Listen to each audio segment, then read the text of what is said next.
তো আজকে আমরা এই চ্যাপ্টারের যে টপিকটা শুরু করব সেটি হলো problems with financial statement analysis.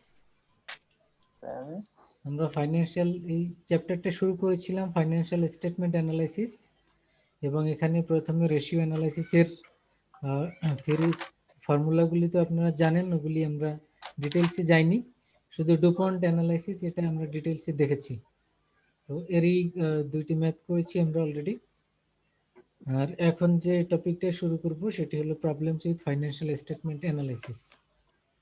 তো এই চ্যাপ্টারে আরো কিছু ম্যাথ আছে, পরে আমরা সেগুলি দেখব। তো যাদের বই আছে পেজ নাম্বার 75। স্যার 75 টা দেখি না স্যার ওখানে। স্যার 14 এডিশন 14 14টা পাচ্ছি না স্যার ওখানে। আচ্ছা তাহলে অন্য পেজে হয়তো অন্য পেজে আছে। এই চ্যাপ্টারের মধ্যে এই টপিকটা খুঁজে বের করেন, problems with financial statement analysis. না হলে তো আবার আমার শেয়ার করতে হবে বইটা। স্যার কততম চ্যাপ্টার স্যার? এই 60 নাম্বার পেজে আছে স্যার। চ্যাপ্টারটা নাম কি? Financial statement analysis. হ্যাঁ স্যার পেজ নাম্বার 60 স্যার 10 আচ্ছা পেজ 60 এর কোনো সমস্যা নেই। হ্যাঁ, যাদের 10th এডিশন তাদের 60 পেজ। ঠিক আছে। আমার তো 9th addition sir, 9th addition.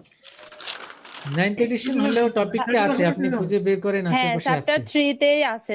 হয়তো এদিক সেদিক হয়ে আছে কিন্তু আছে, চ্যাপ্টার 3 তে আছে। ধন্যবাদ আপু। আস্তে কে এত জোরে জোরে বলুন। বাবা বই উল্টানো পেয়েছেন? সিনেমা এডিটিং এর কাছে খুব ভালো প্রদর্শন হবে।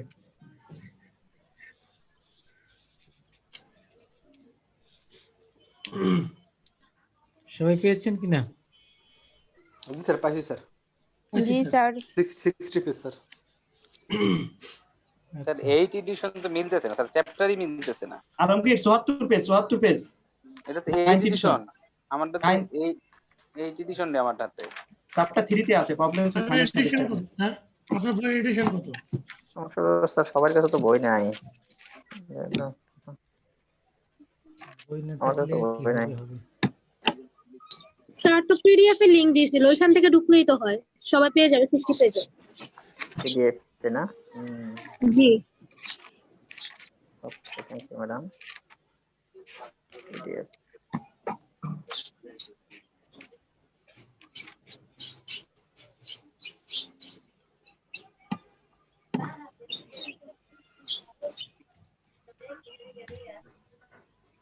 Problems with financial statement analysis. এবার দেখতে পাচ্ছেন? জি স্যার। আমি শেয়ার দিয়েছি, দেখতে পাচ্ছেন? স্যার দেখা জি যায় স্যার, এবার দেখা যাচ্ছে। স্যার দেখা যাচ্ছে স্যার। হ্যাঁ দেখা যাচ্ছে sir. Thank you sir. Okay, তো প্রবলেমস উইথ ফাইন্যান্সিয়াল স্টেটমেন্ট, আমরা তো স্টেটমেন্ট অ্যানালাইসিস জানি, কিন্তু এর সমস্যাগুলি কি কি এখানে অনেক বিষয়ই আছে। তো প্র্যাকটিক্যালি একটি এক্সাম্পল দিই আমরা, যেমনি রিসেন্ট টাইম বাংলাদেশের ব্যাংকগুলিতে দেখা গেছে তাদের প্রফিট অনেক বেড়ে গেছে। আপনারা জানেন এগুলি রিসেন্ট টাইমে এই যে থার্ড কোয়ার্টার, ব্যাংকগুলি তো প্রতিটি কোয়ার্টার মানে 3 মাস পর পর তাদের ফাইন্যান্সিয়াল ডেটা আপডেট করে। তো এই যে থার্ড কোয়ার্টার যেটি এখন চলছে, এই থার্ড কোয়ার্টারে, এখন তো ফোর্থ কোয়ার্টারে গেছে, থার্ড কোয়ার্টার শেষ হয়েছে। তো থার্ড কোয়ার্টারে যে প্রফিট বাংলাদেশের ব্যাংকগুলিতে, তাদেরকে দেখা গেছে যে তাদের প্রফিট অনেক বেশি। এখন এটি একটি বিষয় যে এই করোনা ভাইরাস প্যান্ডেমিকের মধ্যে বিজনেস তো সবারই খারাপ হয়েছে। বিজনেস খারাপ হলে তাহলে ব্যাংকগুলি এত ভালো প্রফিট কিভাবে করলো, এটা একটি বিষয় না?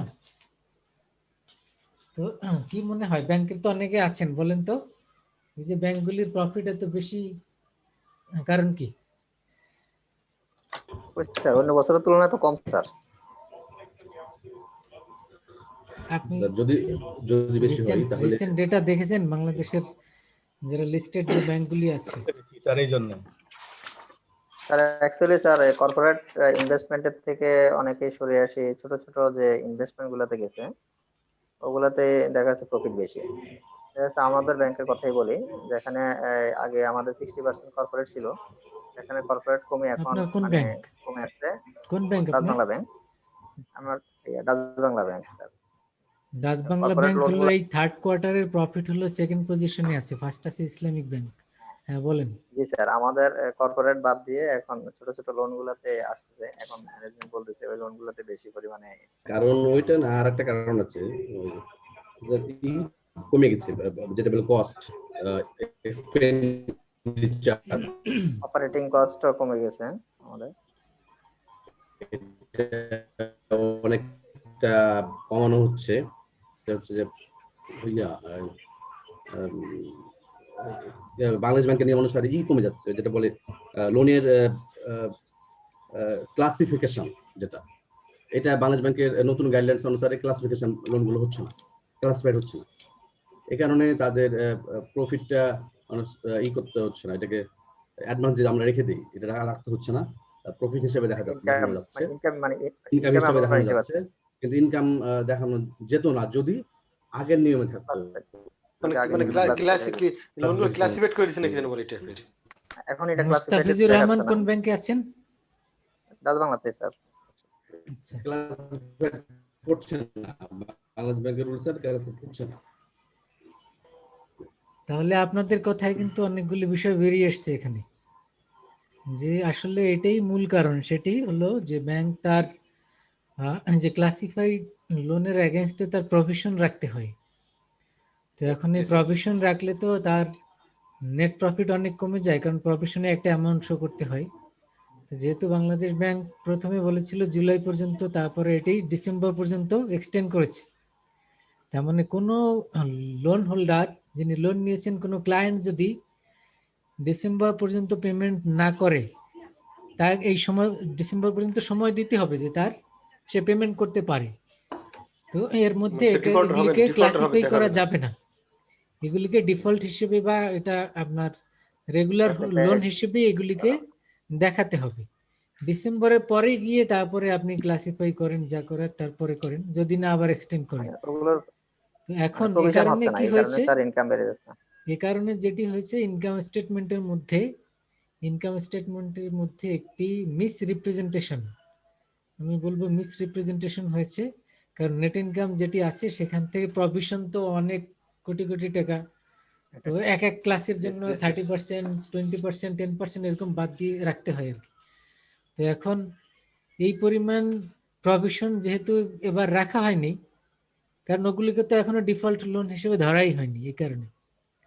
তো এই কারণে দেখা গেছে এই প্রফিট অনেক বেশি শো করা হচ্ছে এই ইনকাম স্টেটমেন্টের মধ্যে, যদিও প্র্যাকটিক্যালি এটা প্রভিশন হিসেবে রাখলে হয়তো নেট প্রফিট অনেক কমে যাওয়ার কথা ছিল, এবং অনেক কমে গেলে এটা এই করোনা ভাইরাস প্যান্ডেমিক এই সিচুয়েশনে নেট প্রফিট কমই হওয়ার কথা। কিন্তু এদের এই সুযোগ দেওয়ার কারণে আমরা দেখতে পাচ্ছি যে ব্যাংকগুলির নেট প্রফিট অনেক বেশি শো করছে, এবং এই থার্ড কোয়ার্টারে দেখা গেছে যে এটা বিগত বছরের তুলনায়, বিগত মানে 19-এর তুলনায় এখন বেশি। তো এখন বাংলাদেশে এবছরে তো এমন কোনো পজিটিভ কোনো ইকোনমিক ঘটনা ঘটেনি যে ব্যাংকগুলি এত বেশি বিজনেস করবে, নেগেটিভ অনেক কিছু ঘটেছে। তো এখন এত বেশি প্রফিট, এটা আসলে একটা মিসরিপ্রেজেন্টেশন, কিন্তু কাগজে কলমে কিন্তু বেশি প্রফিট এখন আপনি যখন এই ব্যাংকের কোনো একটি ব্যাংকের ফাইন্যান্সিয়াল স্টেটমেন্ট অ্যানালাইসিস করবেন, আর যদি আপনি দেখেন এই ব্যাংকের ইনকাম বেশি, প্রফিট বেশি, তাহলে তো তার return on equity, return on asset, net profit, এগুলি তো সব রেশিওতে বেশি আসবে। এবং এই বেশি আসাতে এটাকে যদি পজিটিভ ধরে আপনি ডিসিশন মেক করেন, সেই ডিসিশন কিন্তু কারেক্ট হবে না। তার মানে ফাইন্যান্সিয়াল স্টেটমেন্ট অ্যানালাইসিসের এটি একটি প্রবলেম। তো এই প্রবলেমটি একটি প্র্যাকটিক্যাল প্রবলেম, যে এখানে মিস রিপ্রেজেন্টেশন, এই প্রবলেমটার নাম হলো মিস রিপ্রেজেন্টেশন। তার মানে আমরা কিন্তু কাগজে কলমে এখানে শো করা হচ্ছে বেশি প্রফিট। এখন কোনো ব্যাংকে যদি আপনি তার পারফরমেন্স অনেক ভালো, এর উপরে বেস করে আপনি ধরে নেন, ধরে নিয়ে তারপরে এই ব্যাংকে আপনি ইনভেস্টমেন্ট করার ডিসিশন মেক করেন, কিন্তু নেক্সট ইয়ারে দেখা গেল ওই সেম ব্যাংক তার ডিফল্টের পরিমাণ এত বেড়ে গেল এবং তার নেট প্রফিট একেবারে এইভাবে ল্যান্ডস্লাইড মানে ফল করলো, তাহলে কি হবে? আপনি তো এবছর তার পারফরমেন্স অনেক ভালো মনে করে ইনভেস্ট করেছেন, পরের বছর তো দেখা যাবে যে হয়ে গেল উল্টা। এরকমের এটি ফাইন্যান্সিয়াল স্টেটমেন্ট অ্যানালাইসিসের একটি সমস্যা, যেটি আমাদের অ্যানালাইসিস করার সময় মাথায় রাখতে হয় যে এরকমের কোনো সমস্যা রয়েছে কিনা। এটা কি বুঝছেন? জি স্যার। এটি এটি কিন্তু আমাদের বর্তমান সিচুয়েশনে এখন বাংলাদেশের ব্যাংকগুলির এই অবস্থা চলছে, এবং 15টা ব্যাংক তাদের প্রফিট অনেক হাইয়েস্ট, যেগুলি লিস্টেড ব্যাংক আছে। এবং এদের মূল কারণটা কি বললাম? লো প্রভিশনিং। লো প্রভিশনিং মানে প্রভিশন যা রাখতে হয় সেটি অনেক কম রাখা হয়েছে, অথচ বেশি রাখলে এত প্রফিট হতো না।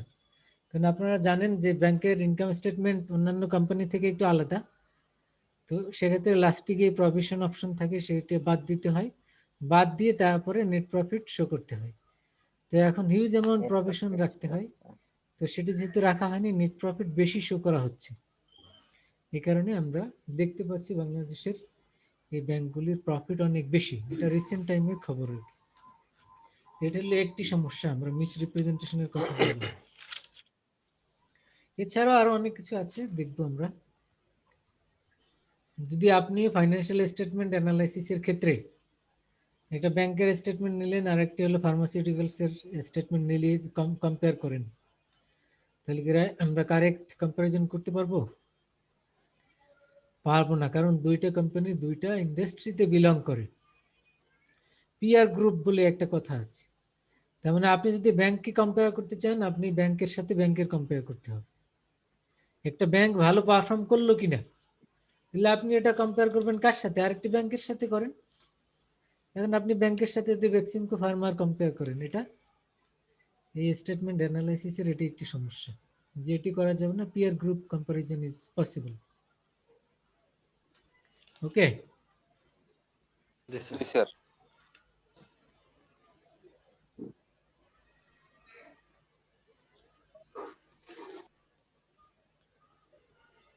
তার মানে ডিফারেন্ট লাইন অফ বিজনেসের ক্ষেত্রে কম্পারিজনটা ডিফিকাল্ট হয়ে যায়। এরপরে দেখবো আমরা কমপ্লাই উইথ গ্যাপ। গ্যাপ হলো জেনারেলি অ্যাকসেপ্টেড অ্যাকাউন্টিং প্রিন্সিপাল। এটি world wide some principles that is to be followed by the corporations. সারা বিশ্বে এগুলি ফলো করার কথা, কিন্তু যদি এখানে কেউ ফলো না করে বা কোনো ফাঁকফোকর থাকে, সেক্ষেত্রে আমরা দেখব যে financial statement analysis correct result পাওয়া যায় না। বাংলাদেশে এরকম রিসেন্টলি ঘটনা ঘটেছে কয়েকটা ইন্স্যুরেন্স কোম্পানির ক্ষেত্রে, যে তারা এই যে আপনারা অডিট করতে হয়, আপনারা জানেন। এই অডিট রিপোর্ট দেওয়ার পরে তারা মানে একটা ক্লিয়ারেন্স দিতে হয়, তো অডিটর ক্লিয়ারেন্স দিতে চায়নি, না দেয়াতে তখন এটা বাংলাদেশ সিকিউরিটিজ অ্যান্ড এক্সচেঞ্জ কমিশনের কাছে সেই অভিযোগ যাওয়াতে পার্টিকুলার ইন্স্যুরেন্স কোম্পানিকে আবার রিঅডিট করতে বলা হয়েছে। কারণ তারা অনেক যে গ্যাপ, যে কথা বললাম, যে অ্যাকাউন্টিং এর যে প্রিন্সিপাল গুলি রয়েছে, সেই প্রিন্সিপালের কারণে অনেক সময় ফাইন্যান্সিয়াল স্টেটমেন্টের যে রেজাল্ট শো করে সেটা কম বেশি হয়। মনে করেন আমরা ডেপ্রিসিয়েশনের কথা বলি, ইনকাম স্টেটমেন্টের মধ্যে আমরা ডেপ্রিসিয়েশন একটি এক্সপেন্স হিসেবে বাদ দেই, তাই না? জি স্যার। কারণ ডেপ্রিসিয়েশন যদি আমরা স্ট্রেট লাইন মেথডে ফলো করি, তাহলে তো প্রতি বছর আমরা সেম দেখাবো। যদি আমরা অন্য মেথডে দেখাই, দেখা গেল সেক্ষেত্রে আমাদের নেট ইনকাম কম বেশি হবে। কারণ প্রথম দিকের ইয়ারগুলিতে যদি বেশি দেখাই, পরের ইয়ারগুলিতে কম দেখাই, কোনো বছর বেশি কোনো বছর কম, সেক্ষেত্রে আমরা নেট ইনকাম কম বেশি হবে। কিন্তু এই কম বেশি হওয়াটা এটা কিসের কারণে? Because of principles. এটি কিন্তু বিজনেস ভালো হয়েছে বা খারাপ হয়েছে এই কারণে প্রফিট কম বেশি হয়েছে তা না, এটি হলো প্রিন্সিপালের কারণে। তার মানে এ কারণেই আমরা দেখি যে কোনো কোম্পানি যখন তার ফাইন্যান্সিয়াল স্টেটমেন্টগুলি এটা পাবলিশ করে, তখন এটা অডিটর কর্তৃক এটিকে অ্যাপ্রুভাল নিতে হয়। অডিটর যখন অ্যাপ্রুভাল দেয়, তার মানে কি? তার মানে তারা যাবতীয় নিয়ম কানুন মতো এই ফাইন্যান্সিয়াল স্টেটমেন্ট প্রিপেয়ার করেছে, এবং যদি স্টেটমেন্ট অডিটর যদি কোনো ইয়া না করে, অ্যাপ্রুভ না করে, সেক্ষেত্রে দেয়ার ইজ এ প্রবলেম, সেটা মনে করতে হবে। তো আমরা যদি কোনো কোম্পানির ফাইন্যান্সিয়াল স্টেটমেন্ট অ্যানালাইসিস করি, সেক্ষেত্রে এটিও দেখতে হবে যে তারা অ্যাকাউন্টিং প্রিন্সিপাল কোনটি ফলো করে। মনে করেন অ্যাকাউন্টিং এর একটি প্রিন্সিপাল হলো অ্যাক্রুয়াল বেসিস অ্যাকাউন্টিং, আর একটি হলো ক্যাশ বেসিস অ্যাকাউন্টিং। এখন ক্যাশ বেসিস অ্যাকাউন্টিং ফলো করলে যদি ক্যাশ পাওয়া যায় তখনই সেটা রেভিনিউ হিসেবে অ্যাকাউন্টিং এ রেকর্ড করতে হয়। আর যদি অ্যাক্রুয়াল বেসিস অ্যাকাউন্টিং ফলো করে তাহলে রেভিনিউ হয়েছে, ক্যাশ এখনো পাইনি, তারপরও আমরা এটা রেকর্ড করি, রেভিনিউ হিসেবে দেখাই। মনে করেন ডিসেম্বর মাসে আমাদের আর্ন হয়েছে 50 লাখ টাকা, এটা পাবো আমরা জানুয়ারি শেষের দিকে বা ফেব্রুয়ারিতে, কিন্তু আমরা অ্যাক্রুয়াল বেসিসে কিন্তু ডিসেম্বরেই আমরা আর্নিং হিসেবে এই 50 লাখ টাকা দেখাবো। তাহলে তো আমাদের যখন ডিসেম্বরে ক্লোজ করব তখন তো আমাদের প্রফিট অনেক বেড়ে যাবে, কারণ রেভিনিউ বেশি। তো এরকমের এটাও অ্যাকাউন্টিং প্রিন্সিপালের কারণে এই যে এরকমের কম বেশি হয়ে থাকে। এই কারণে এই গ্যাপ প্রিন্সিপাল ফলো করা হয়েছে কিনা, কি কি প্রিন্সিপাল কতটুকু ফলো করা হয়েছে সেগুলি দেখা জরুরি। তো এখানে যারা দেখতে পাচ্ছেন দেখেন লাস্টের প্যারায় কয়েকটি পয়েন্ট আছে।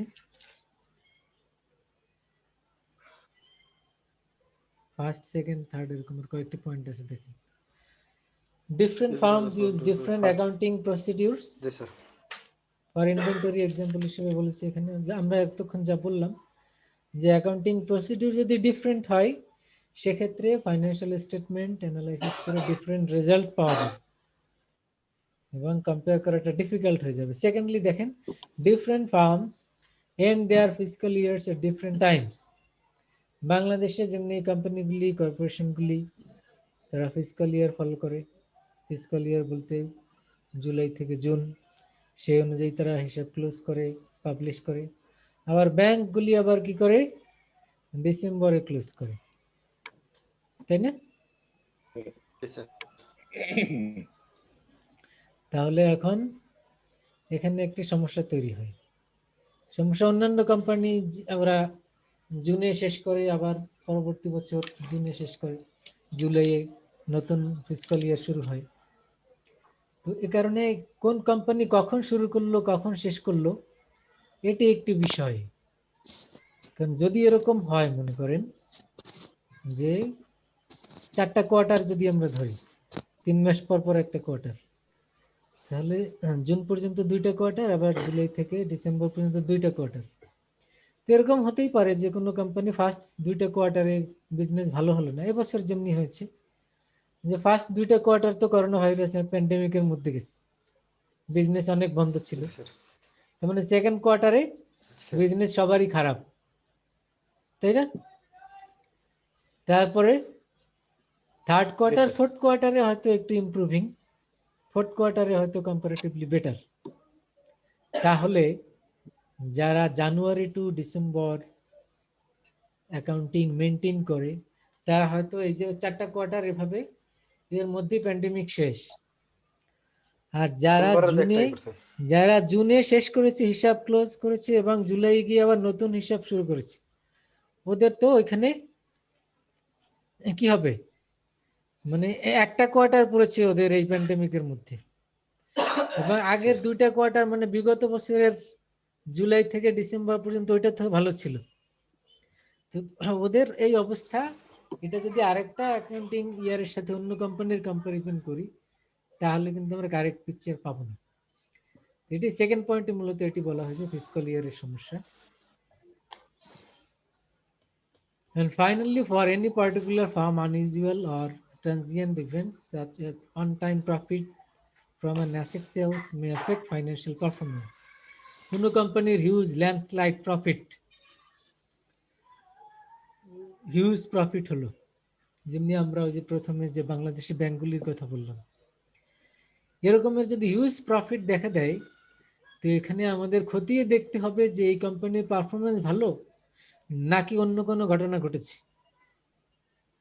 কারণ কোম্পানি যদি কোনো পার্টিকুলার টাইমে অ্যাসেট সেল করে সেখান থেকে তার অনেক ক্যাশ রিলিজ হয়, আর্নিং বেড়ে যেতে পারে, কিন্তু এটা কোনো রেগুলার ঘটনা নয়, কারণ প্রতি বছরই তো অ্যাসেট সে সেল করবে না, প্রতি কোয়ার্টারই সে করবে না, এই কারণে এটাও দেখতে হবে। তো these are the main problems of financial statement analysis, যেগুলি আমরা বললাম এগুলি পয়েন্ট আউট করে রাখবেন, বই তো প্যারা আকারে দেয়া আছে, আপনারা এটা পড়লে আরো ক্লিয়ার হবে। স্যার ওখান থেকে কি আমরা প্রিসাইজ করে মানে পয়েন্ট আকারে করে লিখবো? জি জি, এই যে অনেক যেগুলি ডিসকাশন হলো এগুলি আপনি কয়েকটা পয়েন্টে যাতে এক কথায় বলতে পারেন এরকম। এখানে তো স্যার কয়টা মিনিমাম নেওয়া ডিটেইলস, যাবে? এখানে তো 6-7টা? ডিটেইলস লেখা আছে, আপনি অন্তত 4টা-5টা পয়েন্ট বললেই হবে। Ji sir, okay. তো these are the financial statement analysis and its problem, এর সমস্যা বা কি কি আমরা ফেস করি। ঘন্টা খানিক লাগবে।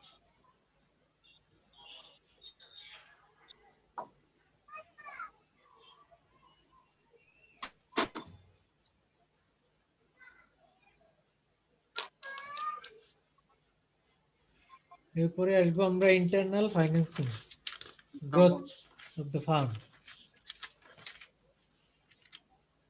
3.5 কোথায় দেখেন, এক্সটার্নাল ফাইন্যান্সিং এন্ড গ্রোথ, কত পেজ? 67।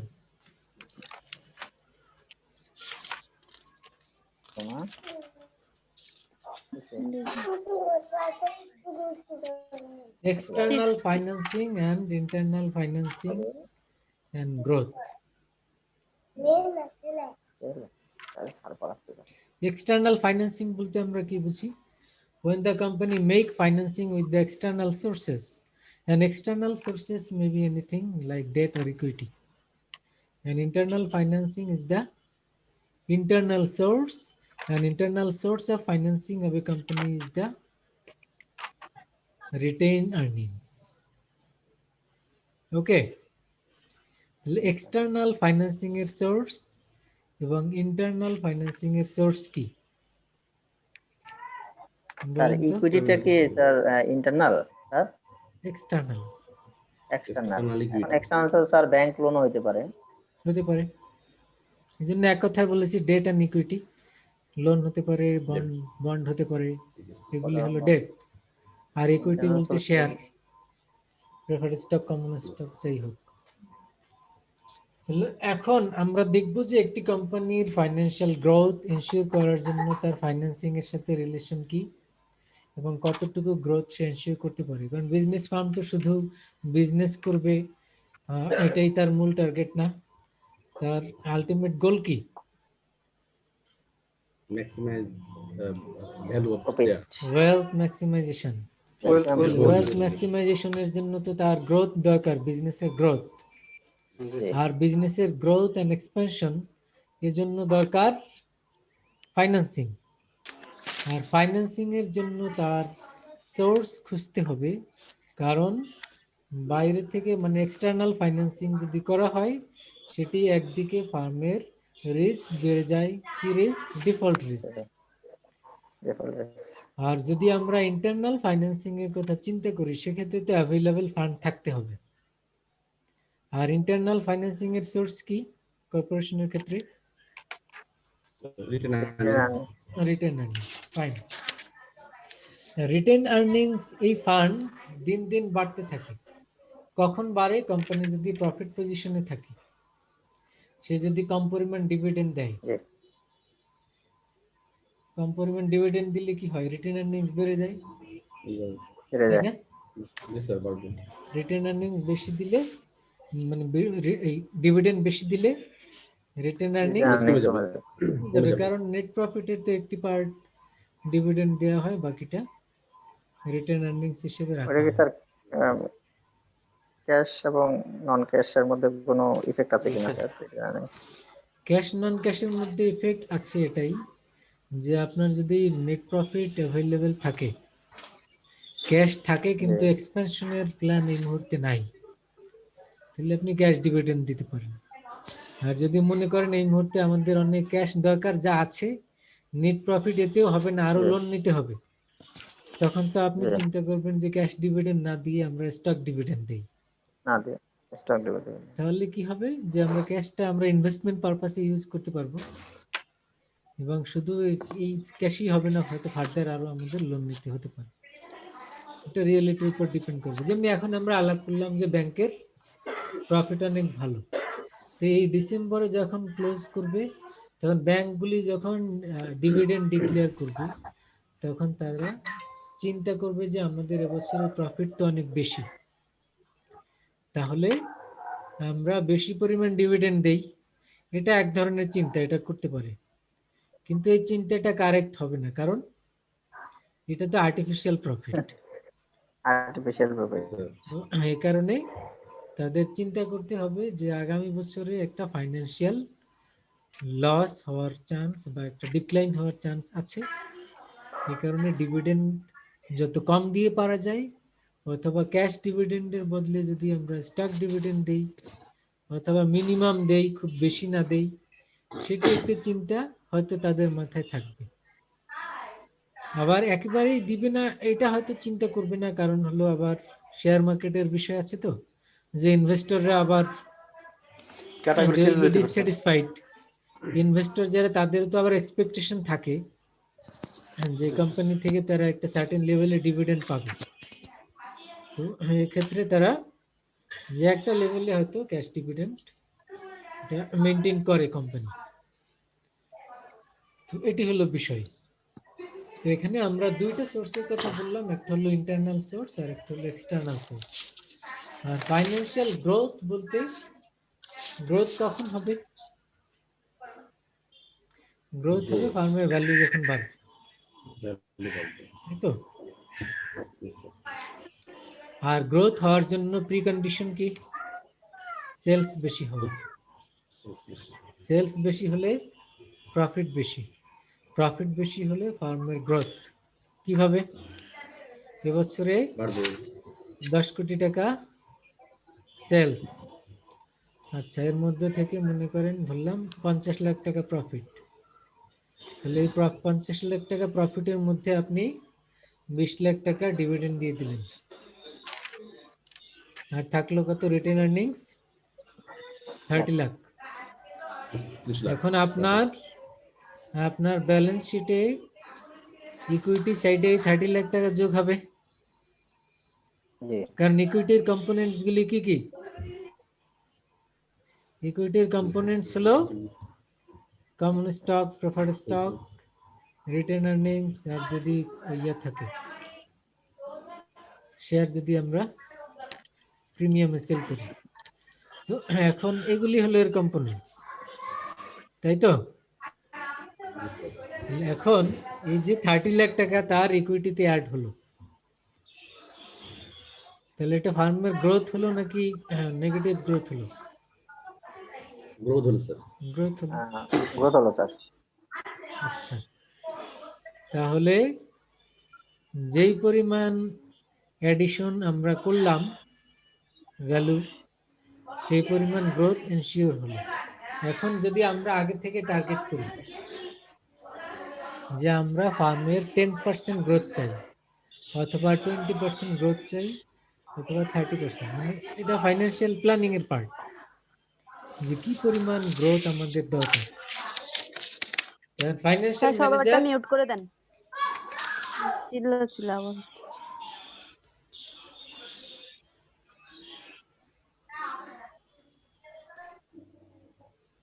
ফাইন্যান্সিয়াল ম্যানেজার প্ল্যান করলো, কি প্ল্যান করলো? যে আগামী বছর আমাদের ফার্মের 20% গ্রোথ চাই। এখন কোশ্চেন হলো, এই 20% গ্রোথ এনশিওর করার জন্য আমাদের কি করণীয়? তার মানে প্রথমেই চিন্তা করব আমাদের সেলস বাড়াতে হবে।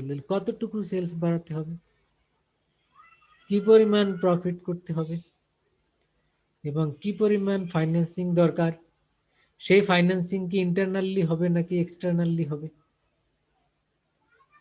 অনেকগুলি বিষয় এই প্ল্যানিং এর সাথে জড়িত।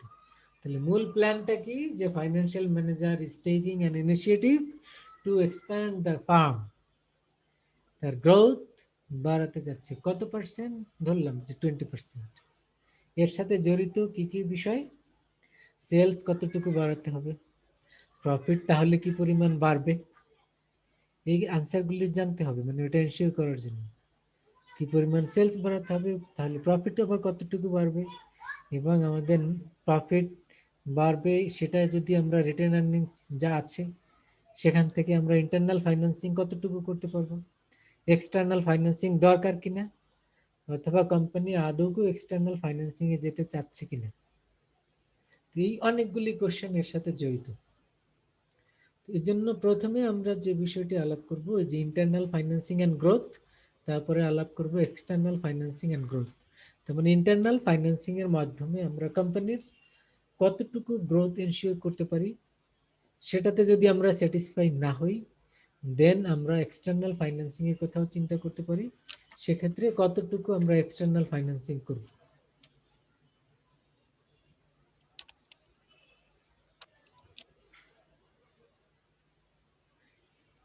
ইন্টারনাল গ্রোথ রেট,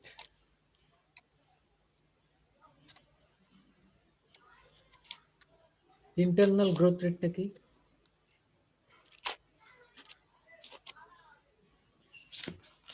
অলরেডি আমরা যে ডিসকাশনে অনেকগুলি বিষয় এসেছে যে maximum growth rate a company is able to achieve by internal financing without making any external financing.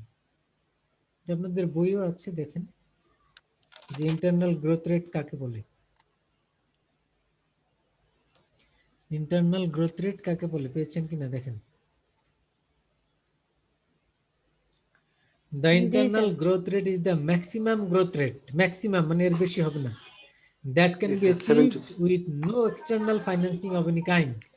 মানে আমরা কোনো ধরনের এক্সটার্নাল ফাইন্যান্সিং এ যাব না, নিজস্ব রিটেন আর্নিংস যা আছে এটা পুরোটাই ইনভেস্ট করব, করে আমরা কতটুকু গ্রোথ এনশিওর করতে পারি, সেটাই হলো ইন্টারনাল গ্রোথ রেট।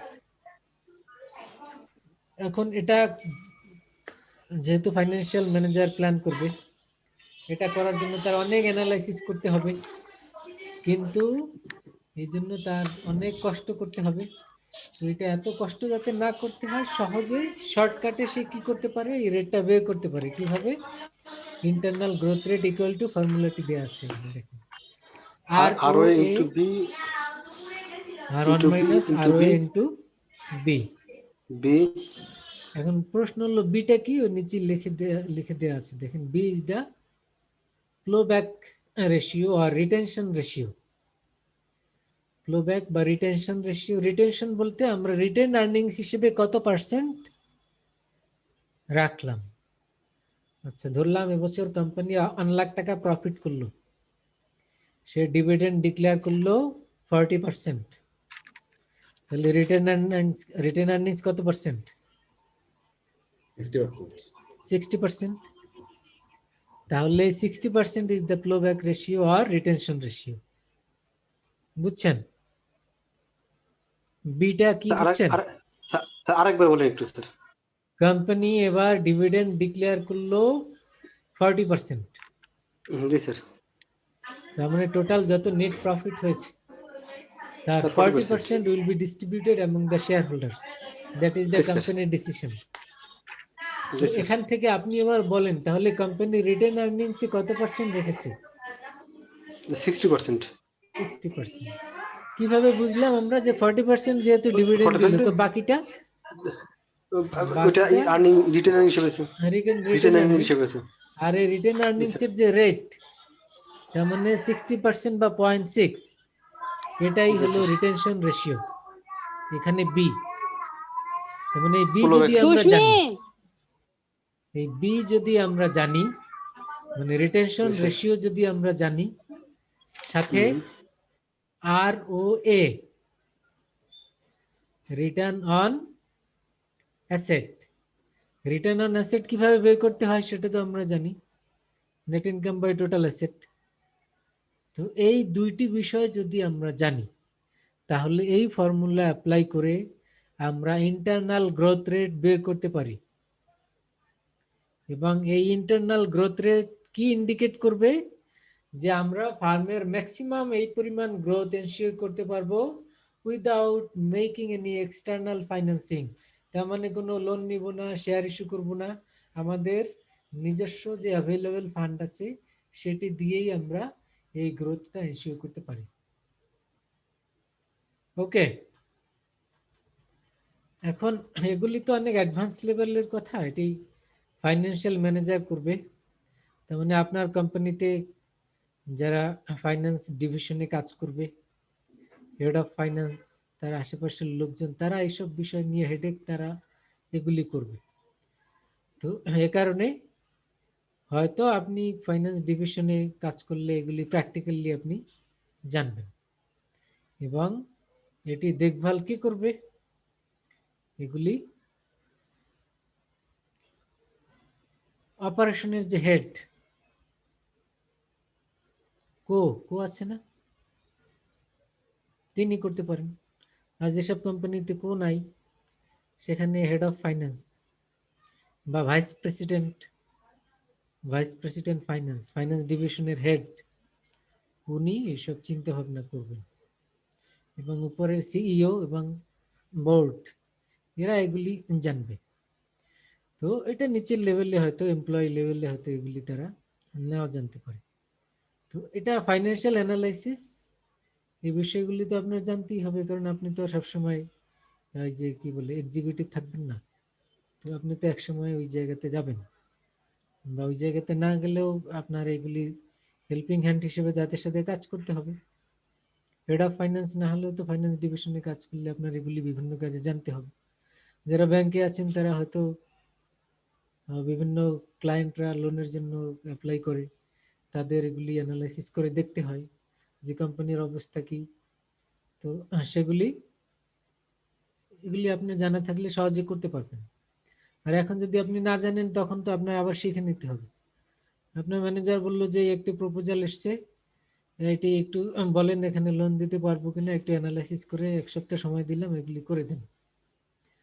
এখন যদি আপনি বলেন যে অ্যানালাইসিস কিভাবে করে, তো আমি তো জানি না, তো আগে শিখে নিতে হবে, এগুলি তো আর বলার সুযোগ নাই, আছে কি? কিন্তু আপনি তো এমবিএ করেছেন, সার্টিফিকেট জমা দিয়েছেন কোম্পানিতে, এগুলি বলার তো আর সুযোগই নেই। তো এই কারণে আপনার এটা জানা থাকলে হয়তো ফর্মুলা আপনি ভুলে যেতে পারেন, কিন্তু তখন দেখে নেবেন, কিন্তু সিস্টেমটা আপনার জানা থাকলো। ওকে, বুঝছেন সবাই? জি স্যার। জি স্যার, বুঝছি। জি স্যার। তাহলে ইন্টারনাল গ্রোথ রেটের ফর্মুলাটা কি দাঁড়ালো? ROE into B, Return on earnings 1 minus divided by C into B. এবারে উপরে বেরোতেই যে একটা এক্সাম্পল আছে, এটা খেয়াল করুন। হাফম্যান কোম্পানি এর এক্সাম্পলটা দেখেন। নেট ইনকাম কত? $66। টোটাল অ্যাসেট কত? $500। দেখতে পাচ্ছেন না? আচ্ছা স্যার, দেখা যাচ্ছে স্যার। $66। আচ্ছা। ROA বের করেন।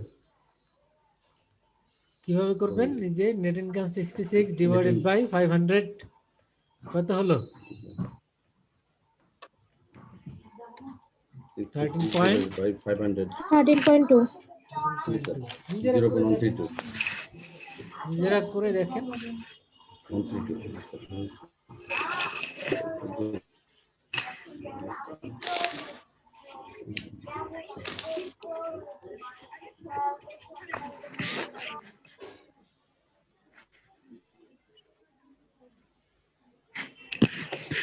ঠিক আছে স্যার।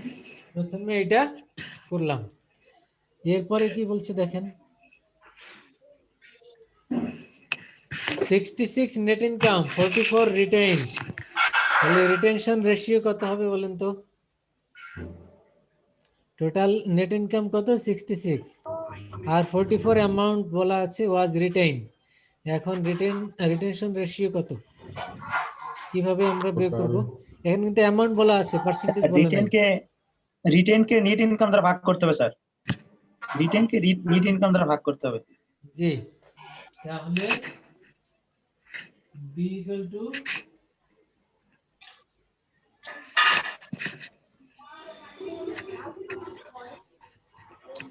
ওকে, বুঝছেন না? 44 divided by 66 কত হলো? 0.66 0.67। আচ্ছা, তাহলে বি পেয়ে গেলাম আমরা, আর ও এ পেয়ে গেলাম। এবার বলেন ইন্টারনাল গ্রোথ রেট কত? ইন্টারনাল গ্রোথ রেট বের করে বলেন।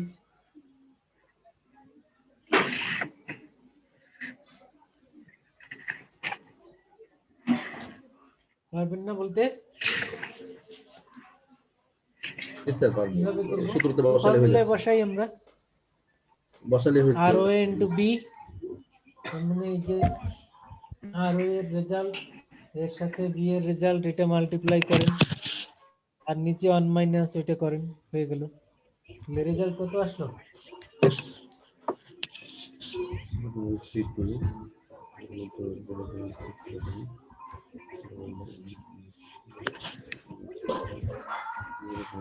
ইন্টারনাল গ্রোথ রেট কত আসলো? 9.65%। 9.65%। বের করেছেন না দেখে বলছেন? বের করছি। আচ্ছা, গুড। তাহলে এই যে 9.65%, এটা দিয়ে কি বুঝলাম? এটা কি? বুঝলাম স্যার যে এই আমরা এইটা কি করতে হবে? গত বছরের চেয়ে এই বছর 9.65% মানে ইন্টারনাল গ্রোথ হয়েছে। না এটা না, দিয়ে এটা না। আমরা বুঝলাম কোম্পানি ক্যান এক্সপ্যান্ড, কোম্পানি তার বিজনেস এক্সপ্যান্ড করতে পারবে কত পার্সেন্ট? 9.6% পার ইয়ার। এবং এটা করার জন্য তার বাইরে থেকে লোন নিতে হবে না।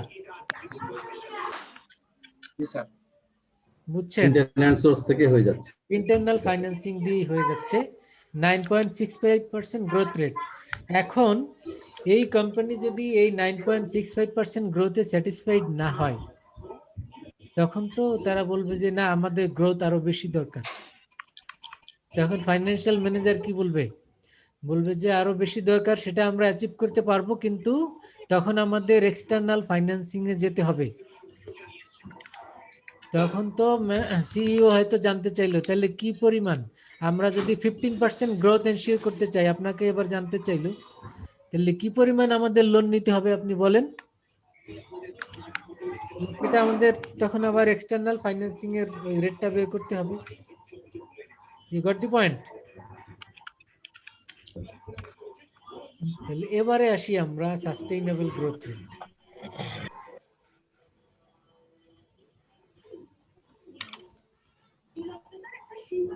সাস্টেইনেবল তো বুঝেন? স্যার যেটা সাস্টেইন করবে, মানে অনেকদিন থাকবে, যেটা চলে যাবে না। 10% গ্রোথ হলো এই বছর, মানে কোম্পানি এইখানেই আছে। পরের বছর 10% আবার বাড়লো, ওইখানেই আছে, ওখান থেকে কিন্তু নিচে আসবে না। তার মানে নতুন কিছু পড়েন না স্যার, অনেক হয়ে গেছে। না, আমরা তো ওইটার মধ্যেই আছি। কেন কয়টা বাজে? 6:30। টাইম আছে কিন্তু আমরা 7টার মধ্যে শেষ করব, সমস্যা নেই।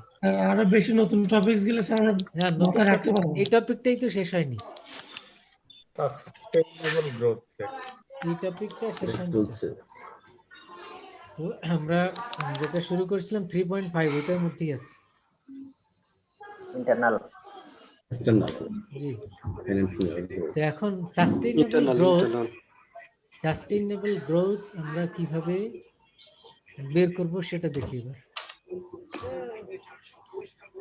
আগে ফর্মুলাটা তো আমরা বলেছিলাম যে ইন্টারনাল ফাইন্যান্সিং দিয়ে যতটুকু করা যায়।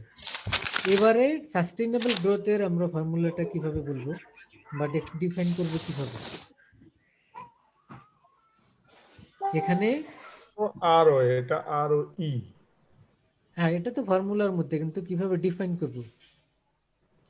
যে আমরা এক্সটার্নাল ফাইন্যান্সিং আগে বলেছিলাম করব না, পারবো না। জি। এবারে করব, কিন্তু সাথে বলা কন্ডিশন হলো যে আমরা শেয়ার ইস্যু করব না। শেয়ার ইস্যু না করে এক্সটার্নাল ফাইন্যান্সিং করতে হলে অপশন কি? শেয়ার নিতে Loan হবে নেয়া। অথবা ডেট ফাইন্যান্সিং ডেট করতে হবে না তো শেয়ার ইস্যু করতে হবে। ইকুইটি ফাইন্যান্সিং এ যেতে হবে অথবা ডেট তার মানে ফাইন্যান্সিং আমরা এক্সটার্নাল ফাইন্যান্সিং এ যাব কিন্তু শেয়ার ইস্যু করব না, তার মানেটা কি? মানে হলো ডেট ফাইন্যান্সিং এ যাব। জি আর ডেট ফাইন্যান্সিং করলে তো কোম্পানির জন্য আবার নেগেটিভ সাইডও আছে। জি স্যার। নেগেটিভ সাইড কি বলেন? নেগেটিভ সাইড কি? ইন্টারেস্ট পেমেন্ট করতে ইন্টারেস্ট হবে। দিতে হবে ইন্টারেস্ট পেমেন্ট করতে হয়, এটা মূল নেগেটিভ সাইড না, কারণ ইন্টারেস্ট পেমেন্ট করলে আবার ট্যাক্স অ্যাডভান্টেজও আছে। কোম্পানি পারে। এটার মূল নেগেটিভ সাইড হলো কোম্পানির মানে রিস্ক বেড়ে যায়, ডিফল্ট রিস্ক। জি স্যার। ডিফল্ট রিস্ক বেড়ে যায়। কারণ ইন্টারেস্ট পেমেন্ট একটা এক্সপেন্ডিচার বাড়ে ঠিকই, কিন্তু সাথে আবার ট্যাক্স অ্যাডভান্টেজ পাওয়া যায়। এই কারণে আমরা ডেট ফাইন্যান্সিং করব, কিন্তু কতটুকু করব? আমাদের ডেট ইকুইটি এখন যে রেশিও আছে, ইকুইটি মাল্টিপ্লায়ার এখন যেটা আছে, মানে ডেট ইকুইটি রেশিও এখন যেটা আছে, সেখানে আমরা কোনো চেঞ্জ করব না। তাহলে এবার বলেন, ডেট ইকুইটি রেশিও চেঞ্জ না করে কিভাবে ডেট বাড়ানো যায়? এটা আবার কিভাবে পসিবল? ডেট ইকুইটি রেশিও কিরকম বের করে? শেয়ার ইস্যু করতে হবে প্লাস ডেট লোন নিতে হবে। ই বাই ই, এটাই তো ডেট ইকুইটি রেশিও, তাই না? ইকুইটি বাড়াতে হবে, লোনও বাড়াতে হবে। ডি প্লাস এক্স মানে লোন বাড়ালাম, তাহলে এখন রেশিও সেম রাখার জন্য কেমনে সেম রাখবো? আবার তো বলেছি আমরা ইকুইটি ফাইন্যান্সিং করব না, শেয়ার ইস্যু করব না, তাহলে রেশিও ঠিক রাখবো কিভাবে বলেন তো?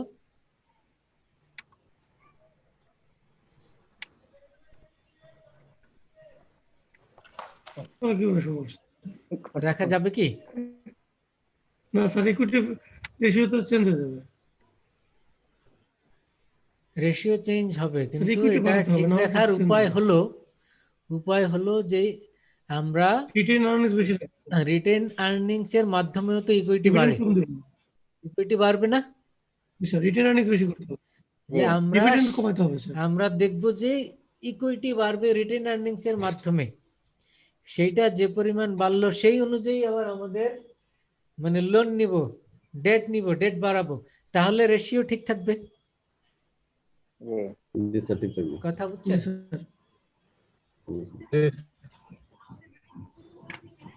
পুরো বুঝছি স্যার, আজকে ক্লাস তো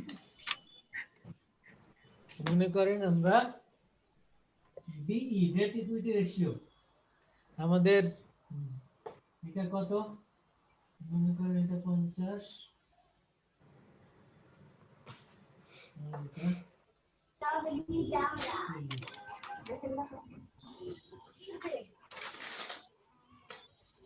এটা যদি আমরা রেশিও কত?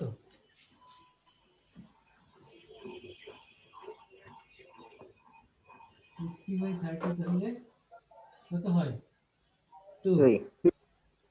2 না? জি স্যার। আচ্ছা, এখন এই 60 যদি বাড়াই আমরা, মনে করেন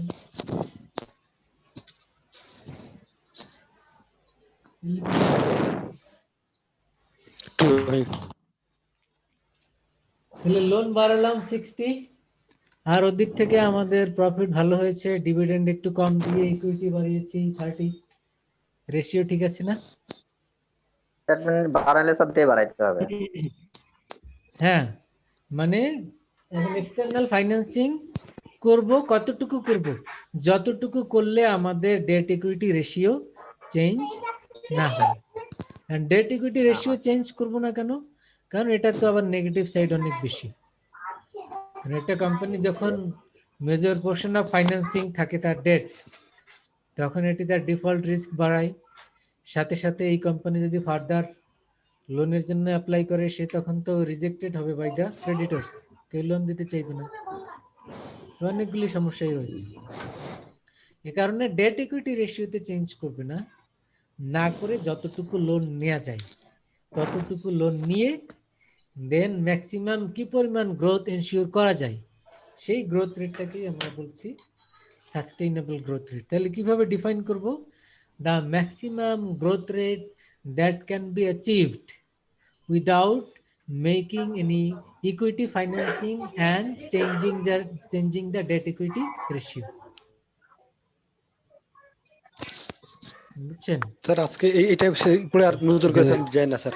এখানে সংজ্ঞা আছে স্যার না? এখানে তো স্যার আজকে স্যার বাদ দিন স্যার আজকে। এটা শেষ করে এটাই তো শেষ করবো। কেন কঠিন মনে হচ্ছে? শেষ হলে একটু রিভিউ দিয়ে দিন স্যার, রিভিউ করে দিলে একটা রিভিউ দিলে ভালো হবে স্যার। শেষ রিভিউ দিব। এটা কি কঠিন মনে হচ্ছে? স্যার আমি ডেপ্ট স্যার আমি ডেপ্ট সত্য বললে মিথ্যা বলবো, সত্য বললে স্যার অনেক কঠিন। স্যার আমি ডেপ্ট মানে ততটুকু বাড়াইতে পারবো যতটুকু আমি ইকুইটি বাড়াইতে পারবো, এরকম স্যার কিছু। যতটুকু ইকুইটি বাড়াবেন তো সেটা শেয়ার ইস্যু না করে সেটা আর কি আমার যতটুকু ইকুইটি আমি রিটেন আর্নিংস এর মাধ্যমে। বলো স্যার আমার সামর্থ্য যা আছে সেই পরিমাণ আমি ডেপ্ট করব। জি হ্যাঁ, তার মানে এটার সহজ কথা হলো ক্যাপাসিটির মধ্যে লোন নেয়া। যেই লোন নিলে আমার ফাইন্যান্সিয়ালি এফেক্টেড হব না, তো সেই পরিমাণ লোন নিয়ে আমরা মানে ডেট ইকুইটি রেশিও চেঞ্জ করব না। চেঞ্জ না করে আমরা লোন নিব এবং এই পরিমাণ ফাইন্যান্সিং করে আমরা যে গ্রোথ রেট আমরা অ্যাচিভ করতে পারি সেটাই হলো সাস্টেইনেবল গ্রোথ মানে রেট। আমার যদি কোনো নেগেটিভ প্রবলেম হয় তারপরও আমার গ্রোথ রেট ঠিক থাকবে। জি, তাহলে সাস্টেইনেবল গ্রোথ কি বুঝছেন? জি স্যার। স্যার বুঝছে কিন্তু আচ্ছা, এখন আমাদের দেশেও তো বলা হয়, এটা তো কোম্পানির অ্যাসপেক্টে বললাম, দেশের অ্যাসপেক্টেও বলে, কিন্তু গভর্নমেন্ট বলে বিভিন্ন সময়। বাংলায় কি বলে? টেকসই উন্নয়ন বলে না? টেকসই উন্নয়ন, জি স্যার। জি স্যার। এই যে টেকসই উন্নয়ন, একটা হলো উন্নয়ন আর একটা হলো টেকসই উন্নয়ন, গ্রোথ এন্ড সাস্টেইনেবল গ্রোথ। তো এখন এই দেশ কিভাবে সাস্টেইনেবল গ্রোথ মেইনটেইন করতে পারে? এইভাবে, এখানের যে কনসেপ্টটা এইভাবেই, মানে একটি দেশও তো লোন নেয়, দেশ লোন নেয় না? আমাদের দেশেই তো যে পরিমাণ লোন, সেটা তো সদ্য ভূমিষ্ঠ শিশু সেই একটা বিশাল অ্যামাউন্ট লোন নিয়ে জন্মগ্রহণ করে। মাথা পিছু লোনের পরিমাণ তো দিন দিন বাড়তেছে আমাদের। তো এখন গভর্নমেন্ট তো বলে যে টেকসই উন্নয়নের জন্য তারা কাজ করে যাচ্ছে। তো এখন সেটা ক্যালকুলেট করলে হয়তো আপনি আমি বুঝতে পারবো যে আসলে কতটুকু সাস্টেইনেবল, আদৌ সাস্টেইনেবল কিনা। তাহলে সাস্টেইনেবল গ্রোথ রেটের ফর্মুলাটা কি? আগের ওই ফর্মুলার মতোই, শুধু এখানে ROE দেখেছেন?